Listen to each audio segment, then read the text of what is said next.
신명기 27장 4절부터 8절까지의 말씀을 다 함께 봉독하시겠습니다. 너희가 요단을 건너거든 내가 오늘 너희에게 명령하는 이 돌들을 에발산에 세우고 그 위에 석회를 바를 것이며 또 거기서 내 하나님 야훼를 위하여 제단 곧 돌단을 쌓되 그것에 새 연장을 대지 말지니라. 너는 다듬지 않은 돌로 내 하나님 야훼의 제단을 쌓고 그 위에 내 하나님 야훼께 번제를 드릴 것이며 또 화목제를 드리고 거기에서 먹으며 내 하나님 야훼 앞에서 즐거워하라. 너는 이 율법의 모든 말씀을 그 돌들 위에 분명하고 정확하게 기록할지니라. 아멘. 저는 오늘 함께 봉독한 신명기 27장 4절부터 8절까지의 말씀을 근거로 해서 마음에 새겨야 할 말씀이라는 제목으로 함께 은혜를 나누도록 하겠습니다. 어떤 사람이 아프리카로 여행을 떠났다고 합니다. 어느 마을에 도착했던 여행자는 이 추장집에서 하룻밤을 묵게 되었는데요. 이 다음날 일찍 일어나서 이 길을 떠나려고 하는데 이 마당 한쪽 구석에서 아이들이 놀고 있는 모습을 발견하게 되었습니다. 아이들이 얼마나 재밌게 놀던지 여행자가 그곳에 가서 보았는데요. 아이들이 작은 돌을 가지고 이 공기놀이를 하고 있었습니다. 자, 그런데 그 돌을 잘 보니까요, 이 번쩍번쩍 거리는 것이 예삿돌이 아니었습니다. 이 여행자는 이 돌이 다이아몬드 원석이라는 것을 깨닫게 되었습니다. 자, 그래서 마을 추장에게 달려가서 이렇게 했는데요. 이 추장에게 이 드릴 선물을 제가 깜빡했습니다. 그러면서 담배 한 볼을 주면서 이야기를 합니다. 저 아이들이 지금 마당에서 이 공기놀이를 하고 있는데 그 돌들을 저에게 줄 수 있겠습니까? 여기 왔던 기념으로 제가 가지고 가고 싶습니다. 저 그랬더니 이 추장이요, 너무나도 기뻐서 이야기를 합니다. 돌멩이야 얼마든지 드릴 수 있죠. 그런데 이렇게 귀한 선물을 주시니 너무나도 감사드립니다. 사랑하는 성도 여러분, 이 추장은 다이아몬드 원석을 왜 이 담배 한 보루와 바꿨던 것일까요? 그것은 이 추장이 다이아몬드의 값어치를 알지 못했기 때문입니다. 이 추장에게 있어 다이아몬드란 그냥 길바닥에 널려있는 돌멩이에 지나지 않았던 것입니다. 그래서 그 가치를 몰랐던 이 추장은 이 기꺼이 담배 한 보루와 그 다이아몬드 원석을 바꿔버리게 되었던 것입니다. 사랑하는 성도 여러분, 아무리 가치 있는 것을 가지고 있다 할지라도요, 진정 그 가치를 깨닫지 못한다면 무용지물이 되고 마는 것입니다. 진정한 가치를 깨달았을 때 그 가치를 제대로 누릴 수 있는 것입니다. 그래서 성경은 말씀하고 있는데요, 우리 마태복음 7장 6절 말씀 함께 살펴보도록 하겠습니다. 거룩한 것을 개에게 주지 말며 너희 진주를 돼지 앞에 던지지 말라. 그들이 그것을 발로 밟고 돌이켜 너희를 찢어 상하게 할까 염려하라. 어느 날 한 사람이 이 밭에 나가서 농사를 짓다가요, 이 땅속에 묻혀있는 보화를 발견하게 되었습니다. 이 보화를 발견했던 사람은 너무나도 기뻤습니다. 자, 그래서 그는 아무도 찾지 못하게 다시 흙으로 잘 덮어두고 이 가서 자신이 가지고 있는 모든 재산을 팔아서 그 땅을 그 밭을 사게 되었다고 성경은 말씀하고 있습니다. 사랑하는 성도 여러분, 이 보화를 발견했던 사람, 그 사람은 왜 자신이 가지고 있었던 모든 재산을 다 팔아서 그 밭을 샀던 것일까요? 그것은요, 이 땅 속에 묻혀있던 보화가 자신이 가지고 있는 재산보다 훨씬 더 가치 있다 생각을 했기 때문에 기꺼이 자신이 가지고 있는 모든 재산을 팔아서 그 땅을 사 버렸던 것입니다. 여러분, 여러분에 있어 가장 가치 있는 것은 무엇입니까? 어떤 사람은 말합니다. 저에게 있어 가장 가치 있는 것은요, 이 재물, 그리고 사회적 지위, 이 권력이 가장 가치가 있습니다. 또 어떤 사람은 말합니다. 아닙니다. 그런 것보다 건강이 훨씬 더 중요합니다. 또 어떤 사람은 말합니다. 아니요. 그런 것보다 가정이, 행복이 훨씬 더 중요합니다. 어느 마을에 한 부자가 살고 있었습니다. 이 부자는 열심히 농사를 지어서 그의 풍년을 얻게 되었는데요. 그의 얼마나 많은 풍년을 얻었던지 이 추수하고 나니까요, 이 창고가 너무나도 비좁아 보였습니다. 그래서 이 부자는 생각했습니다. 이 작은 창고를 허물고 더 큰 창고를 지어야겠다. 그리고 이제 고생 끝났다. 이제 행복 시작이다. 이런 생각을 하게 되었습니다. 자, 그런데요, 그 모습을 지켜보던 하나님께서는 이렇게 말씀하고 계십니다. 누가복음 12장 20절 말씀입니다.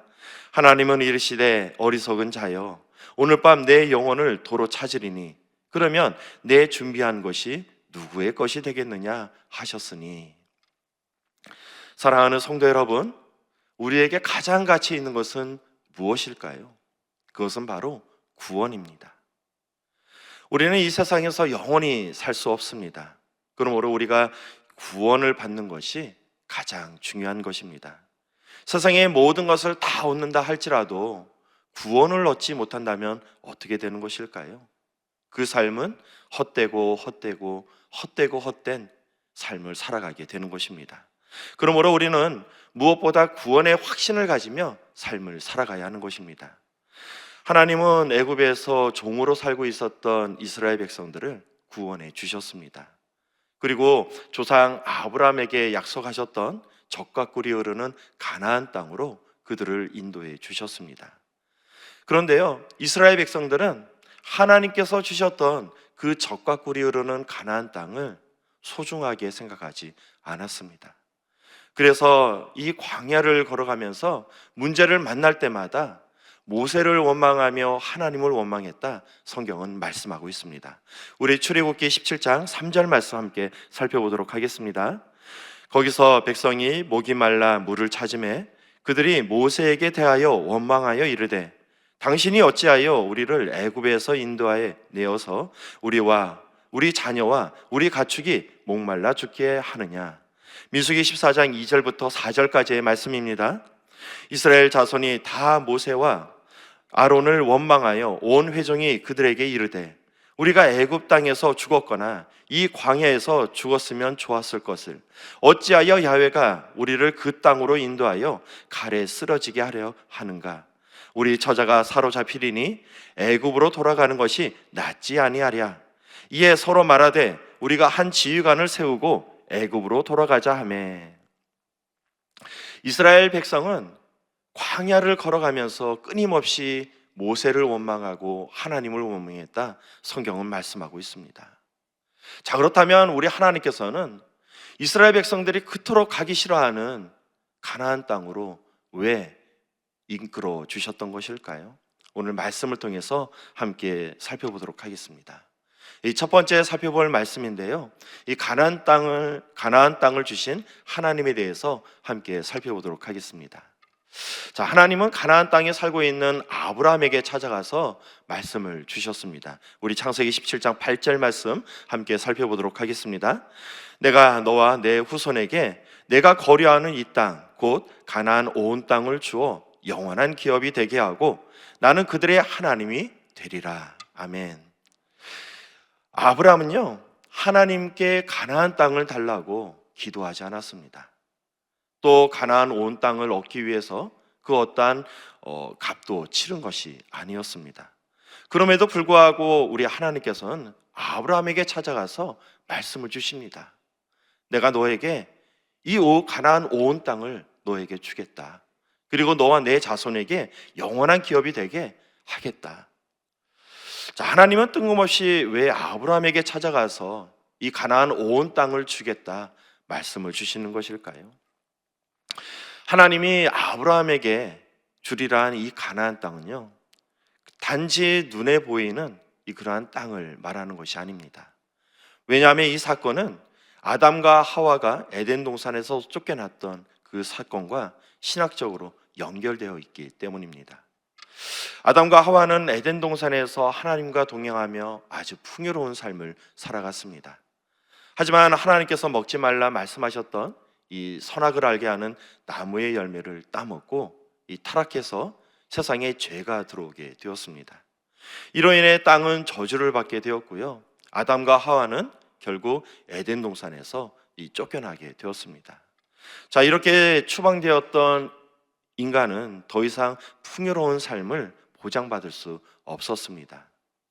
평생 수고하며 땀을 흘려야 생존할 수 있게 되었고요. 또 영은 하나님과 단절되어 살아가게 되었습니다. 또한 우리의 인생 가운데 이 각종 질병과 죽음이 우리 삶 가운데 들어오게 되었습니다. 하나님이 아브라함에게 가나안 땅으로 부르신 것은 이 에덴 동산을 회복하기 위한 것이었습니다. 즉 가나안 땅은 단순히 보이는 땅을 말하는 것이 아니라 하나님과의 관계를 회복하는 영적인 장소도 포함되고 있는 것입니다. 이 자녀가 없는 아브라함에게 자녀를 주어 이스라엘이라는 큰 민족을 이루신 것도, 그런 이스라엘 백성들에게 적과 꿀이 흐르는 가나안 땅을 주신 것도 결국 모두가 온 인류를 구원하시기 위한 하나님의 철저한 계획에서 비롯된 것입니다.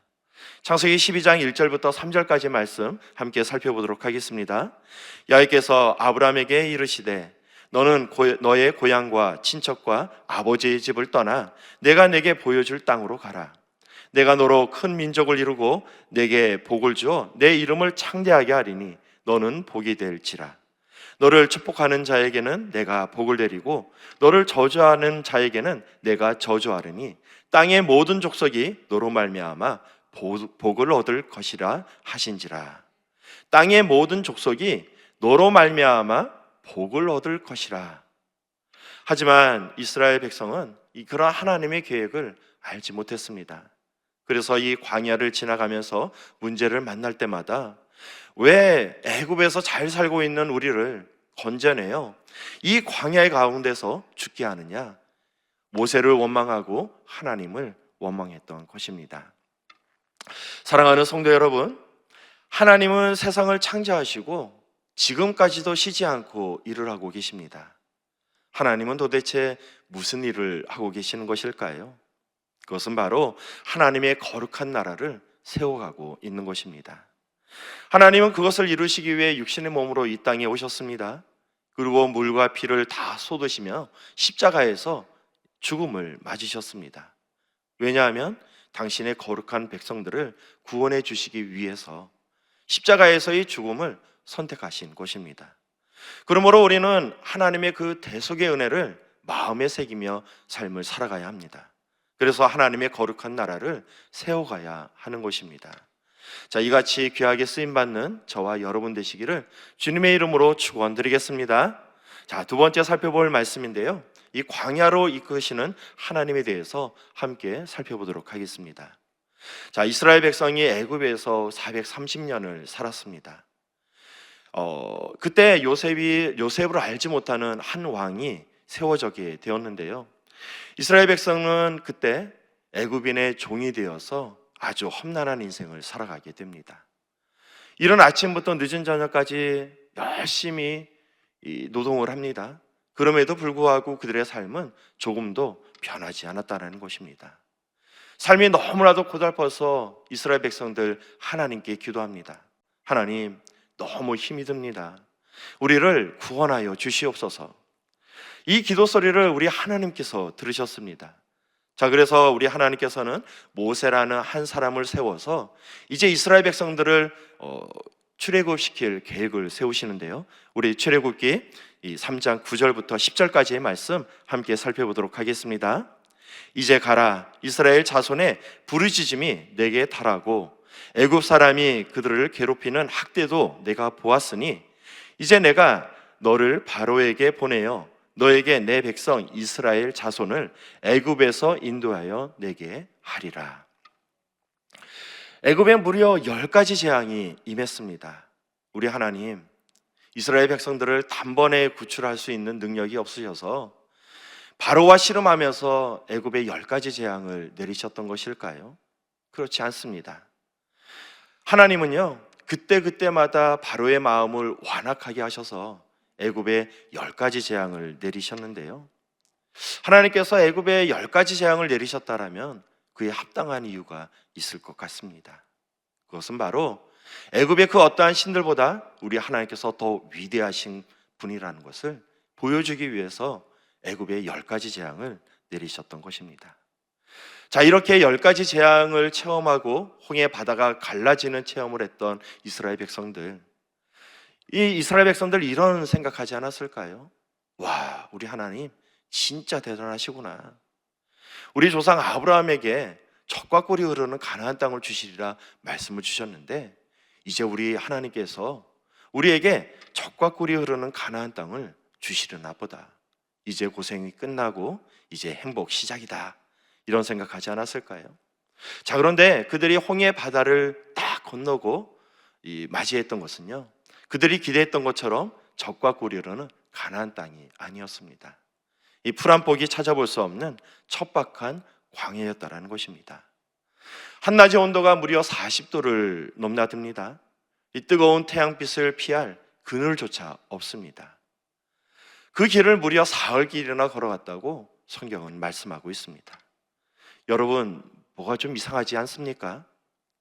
지금 이스라엘 백성들은요, 애굽에서 종이 되어서 너무나도 고달픈 인생을 살아왔습니다. 너무나도 힘이 들어서 하나님께 기도하고 응답 주시는 하나님을 경험하게 되었습니다. 자, 그래서 이제 하나님 말씀대로 살겠습니다, 하나님의 백성으로 살겠습니다 라고 해서 출애굽을 했습니다.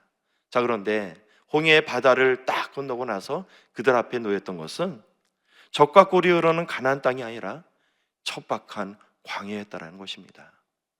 자, 이스라엘 백성들 입장에서 보면은요, 너무나도 이해가 되지 않을 것 같습니다. 하나님을 믿기 이전에도 고난이 있었고 하나님을 믿은 이후에도 고난이 있다. 여러분, 그렇다면 하나님 믿고 살아갈 필요가 있을까요? 우리 또한 마찬가지라는 것입니다. 대부분의 사람들이 고난 가운데 이 하나님을 만나서 예수님을 믿게 됩니다. 그리고 그때 살아 역사하시는 우리 하나님을 경험하게 되는데요, 그때 우리는 이런 생각을 하게 됩니다. 와, 우리 하나님 진짜 대단하시구나. 이런 하나님만 잘 믿고 살아간다면 이제는 더 이상 실패하지 않는 인생, 성공한 인생을 살아가겠다. 자, 그런데 그렇게 결단하면서 예수님 믿고 살아가는 우리의 삶 속에 더 이상 문제가 없을까요? 아이러니하게도 예수님을 잘 믿고 살아가는데도 불구하고 우리 삶 속에는 여전히 고난이 있다는 것입니다. 자녀의 문제가 있고요, 질병의 문제가 있고 사업의 문제가 있고 여러 가지 문제 속에 우리가 삶을 살아가고 있다는 것입니다. 우리 예수님, 능력이 부족해서 우리의 기도를 못 들어주시는 것일까요? 우리가 그러한 삶을 살아가는 것일까요? 그렇지 않습니다. 그렇다면 우리가 예수님을 믿고 살아가야 하는 이유가 어디에 있는 것일까요? 여러분, 애굽에서 받았던 고난은요, 애굽인의 종이 되어서 받았던 고난을 말하는 것입니다. 여러분, 종이 열심히 농사를 지었습니다. 자, 그래서 그의 풍년을 얻었습니다. 이 창고에 추수한 곡식을 넣고 보니까요, 창고가 아주 가득합니다.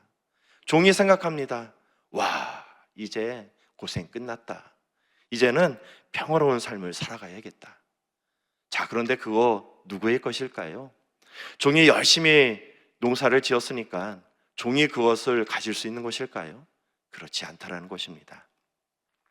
마찬가지인데요, 자, 우리 세상 사람들은 이런 것입니다. 열심히 공부해가지고 좋은 대학에 들어갔습니다. 이 좋은 대학에 들어가서 또 열심히 노력해서 좋은 직장에 들어갔습니다. 이제 직장에서 열심히 노력해서 어느 정도 지위도 올라가게 되었습니다. 이 명성도 얻게 되었고요, 그 다음에 이 통장의 잔고에 차곡차곡 돈도 쌓였습니다. 이제 좋은 집도 얻고 좋은 차도 생기게 되었습니다. 와, 이제 고생 끝나고 행복 시작이다, 이런 생각을 하게 됩니다. 자, 그런데 우리 하나님께서 부르시니까 어때요? 그거 다 싸질머지고 가져갈 수 있을까요? 그렇지 않다라는 것입니다. 내 것이다 라고 생각하며 살아왔지만 내 것이 하나도 없었다라는 것입니다. 자, 그런데 이 광야에서 받았던 고난은 다른 고난이었습니다. 이 지리학적으로 보면은 이 애굽에서 하나님께서 말씀하신 적과 꿀이 흐르는 가나안 땅을 가기 위해서 반드시 걸쳐가야 되는 곳이 있는데요. 그곳이 어디냐? 바로 광야라는 곳입니다. 이 광야를 지나지 않고서는 결코 이 하나님께서 예비하신 적과 꿀이 흐르는 가나안 땅에 들어갈 수 없다라는 것입니다. 하나님은 이 광야로 이스라엘 백성들을 이끄시면서요, 그곳에서 하나님의 법도와 율례를 가르쳐 주셨다 성경은 말씀하고 있습니다. 우리 출애굽기 15장 25절 하반절 말씀 함께 살펴보도록 하겠습니다. 여호와께서 그들을 위하여 법도와 율례를 정하시고 그들을 시험하실세. 우리는 이 광야를 통과하면서요, 하나님의 법도와 율례를 배우게 되는 것입니다. 이것을 신학적인 용어로 성화라 부릅니다. 광야를 걷는다라는 거 결코 쉬운 일이 아닙니다. 하지만 우리는 이 광야를 지나가면서요, 점점 예수님을 닮아가는 모습, 하나님의 거룩한 백성으로 변화되게 되는 것입니다. 하나님의 거룩한 백성이 되어지는 저와 여러분 되시기를 주님의 이름으로 축원드리겠습니다. 우리 마지막 세 번째 살펴볼 말씀인데요, 하나님의 말씀을 마음에 새겨야 합니다. 자, 가나안 땅에 보면은요, 아주 재미있는 동네가 하나 있습니다. 세겜이라는 동네입니다. 자, 이 세겜이라는 뜻은 어떤 뜻을 가지고 있냐면은 어깨라는 뜻을 가지고 있어요. 세겜은 왜 어깨라는 뜻을 가지고 있을까요? 이 세겜에 가보면은 이 두 개의 봉우리가 있습니다. 이 한 봉우리의 이름은 그리심산이라는 봉우리가 있고요, 또 한 봉우리의 이름은 에발산이라는 봉우리입니다. 자, 그런데 하나님은요, 이스라엘 백성에게 이 세겜에 도착하면은 그리심산에 6지파를 세우고 에발산에 6지파를 세우고 레위인을 그 중앙에 세워서 레위인에게 축복과 저주를 선포하게 하셨습니다. 레위인이 축복을 선포합니다. 자, 여러분, 너희가 이러이러한 삶을 살아가게 된다면 하나님께서 너희에게 축복을 주실 것이다. 자, 그러면 그리심산에 있는 6지파의 사람들이 아주 큰 목소리로 아멘 하고 화답을 하게 됩니다. 자, 그리고 다시 레위인이 저주를 선포하게 됩니다. 너희가 하나님을 떠나서 이러이러한 삶을 살아가게 된다면 하나님께서 너희를 저주할 것이다. 자, 그러면 에발산에 있었던 6지파의 사람들이 아멘 하고 화답을 하는 것입니다. 하나님은 축복과 저주를 선포한 그리심산과 에발산에 돌을 세우고 그 돌에 석회를 바르고 거기에다가 하나님께서 선포하셨던 그 율법의 말씀을 기록하라 말씀하고 있습니다. 하나님은 당신이 선포했던 그 율법의 말씀을 왜 돌에 새기라 말씀을 주신 것일까요? 왜냐하면 그 말씀은 영원토록 변하지 않는 말씀이기 때문입니다. 우리에게는 두 가지의 길이 있습니다. 하나님께서 축복하시는 길과 하나님께서 저주하시는 길이 있다라는 것입니다. 우리는 매 순간 선택의 기로에 서게 됩니다. 세겜 앞에 서게 되는 것입니다. 우리가 축복을 선택할 것인가, 저주를 선택할 것인가, 이것은 우리의 선택에 달려 있다는 것입니다. 우리 하나님은 당신의 자녀가 세상의 빛과 소금으로 거룩한 삶을 살아가기를 원하십니다. 그래서 하나님의 거룩한 나라를 세워가길 원하십니다. 여러분, 우리 하나님의 말씀을 마음에 새기시고 언제나 하나님의 자녀로서 당당한 삶을 살아가기를 축복드리겠습니다. 그래서 우리 하나님께서 하나님의 거룩한 나라를 세워가는데 귀하게 쓰임받는 저와 여러분 되시기를 주님의 이름으로 축원드리겠습니다. 기도하시겠습니다. 전능하신 아버지 하나님, 너무나도 감사드립니다. 오늘도 복된 날 허락하여 주시고 귀한 말씀으로 은혜를 더하여 주시니 너무나도 감사드립니다. 이제 우리 하나님 말씀대로 삶을 살아가길 원합니다. 축복된 삶을 살아가길 원합니다. 아버지 하나님, 우리의 삶을 이끌어 주시고 우리의 삶을 축복하여 주시옵소서. 무엇보다 이 나라, 이 민족이 아버지 하나님께 마지막 날 쓰임받는 귀한 나라가 되길 원합니다. 아버지 하나님, 땅끝까지 이르러 복음을 증거하는 귀한 사명을 감당하는 나라가 되게 도와주시고 우리 여의도 순복음교회, 여의도 순복음 분당교회 이와 같이 귀하게 쓰임받는 교회가 될 수 있도록 인도하여 주시옵소서. 우리 여의도 순복음교회를 이끌어 가시는 이용훈 대표 총회장님 건강 붙들어 주시고 성령의 충만함을 더하여 주시옵소서. 우리 분당교회를 이끌어 가시는 황선욱 담임 목사님 영적 권위를 세워주시고 우리 교회를 이끌어 가심에 부족함이 없도록 성령의 충만함을 더하여 주시옵소서. 아버지 하나님, 무엇보다 아버지 하나님께 더욱더 쓰임받는 교회가 되길 원합니다. 원근 각지의 수많은 영혼들 불러주셔서 아버지 하나님을 영원롭게 하는 귀한 교회가 될 수 있도록 인도하여 주시옵소서. 이제 아버지 하나님 태신자를 책정하고 아버지 하나님 우리 또 새생명 전도축제를 준비하고 있습니다. 아버지 하나님 귀한 말씀을 증거하며 또 귀한 복음을 증거하며 나아갈 때 아버지 하나님 닫혀있는 마음의 문이 열리게 도와주시고 구원의 큰 역사가 임할 수 있도록 인도하여 주시옵소서. 그로 말미암아 이 거룩한 성전에서 하나님을 예배하는 자가 찬양하는 자가 넘쳐날 수 있도록 우리 하나님 복을 내려 주시옵소서. 아버지 하나님 오늘도 귀한 예물을 가지고 나온 우리 성도님들 계십니다. 예물을 올려드린 손길들마다 우리 하나님께서 만복의 복을 더하여 주시고 새벽을 깨워 예배를 올려드린 모든 성도님들 성령의 충만함을 더하여 주시고 우리 하나님의 풍성한 은혜가 임하게 도와 주시옵소서. 모든 기도 우리 구주 예수 그리스도의 이름으로 기도드리옵나이다. 아멘. 하늘에 계신 우리 아버지여, 이름이 거룩히 여김을 받으시오며 나라가 임하시오며 뜻이 하늘에서 이루어진 것 같이 땅에서도 이루어지이다. 오늘 우리에게 일용할 양식을 주시옵고 우리가 우리에게 죄 지은 자를 사하여 준 것 같이 우리의 죄를 사하여 주시옵고 우리를 시험에 들게 하지 마시옵고 다만 악에서 구하시옵소서. 나라와 권세와 영광이 아버지께 영원히 쌓옵나이다. 아멘. 우리 귀한 말씀을 허락하신 우리 하나님께 영광의 박수 올려드리겠습니다. 자, 이제 기도하는 시간입니다. 나라와 민족을 위해서 기도해 주시고 우리의 여의도 순복음교회와 이용훈 대표 총회장님 건강과 귀한 사역을 위해서 함께 기도해 주시기 부탁드리겠습니다. 또한 우리 여의도 순복음 분당교회와 우리 황선욱 담임 목사님을 위해서 함께 기도하도록 하겠습니다. 교회의 재직들과 주의 종들과 또 선교지에서 열심히 선교 사역을 감당하고 있는 우리 선교사님을 위해서 함께 기도하도록 하겠습니다. 특히 이제 봄부흥회가 이제 다음 주로 다가오게 되었는데요. 이 봄 부흥회 가운데 우리 하나님의 거룩한 역사가 임할 수 있도록 함께 기도하도록 하겠습니다. 또한 새생명 전도축제가 이제 준비되고 있는데요. 많은 영혼들이 구원받을 수 있도록 우리 함께 기도하도록 하겠습니다. 또한 오늘 수요 예배와 수요 더 깊은 예배가 있는 날입니다. 모든 예배 가운데 우리 하나님의 거룩한 영이 충만하게 임할 수 있도록 우리 함께 기도하도록 하겠습니다. 우리 주여 삼창하시고 함께 기도하도록 하겠습니다. 주여, 주여, 주여.